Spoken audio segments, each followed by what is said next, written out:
بسم الله الرحمن الرحيم.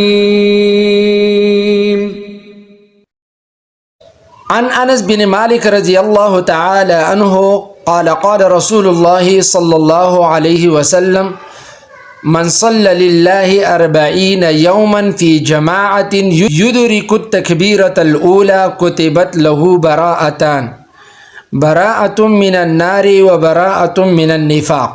انس بن مالک رضی اللہ تعالی عنہ فرمائی چې رسول الله صلی الله علیه وسلم او فرمایل کم بندا کم انسان چې د الله د رضا د پاره سلوي خوردي با جماعت سره منځو کی نو الله به دی انسان ته د دو سيزونو نه نجات او خلاصي ورکی.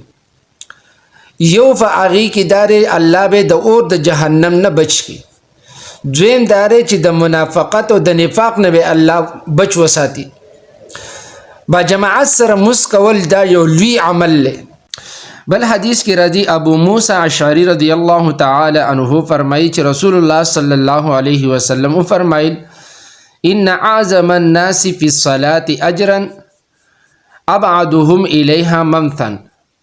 ابو موسی اشعری رضی الله تعالی عنہ فرمایي چې رسول الله صلی الله علیه وسلم فرمایي د هغه خلکو کورونه چې هغه د جمعات نه لري او د مانځه راځي با جماعت کې شریک کیږي د دې خلکو اجر سیوا ده.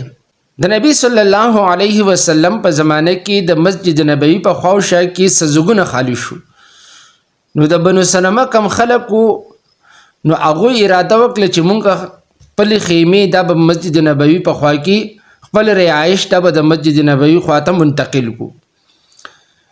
نبی صلی الله علیه وسلم خبر شو نو هغه بنو سلمہ خلکو ته ویل و تاسو په خپل کورونو کې پاتې شئ. تاسو څومره کورونه لري وي او تاسو جمعتونو ترازین الله تعالی بس تاسو قدمونه دا بلکی.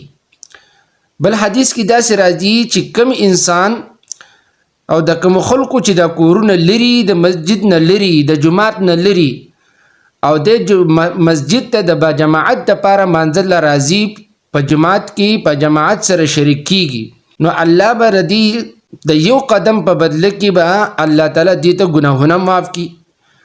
د بل قدم په بدله کې به الله تعالی دې ته درجات بلند کړي. نو دا یو لوی عمل له په جماعت سره مسکول.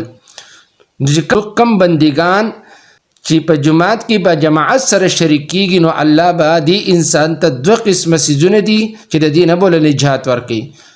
یو داره چې الله به د اور د جهنم نه ساتي او دویم داره چې د منافقت او د نفاق نه به الله بچ ساتي. نو الله تعالی دې موږ له جماعت سره د منځ کولو توفیق راکړي.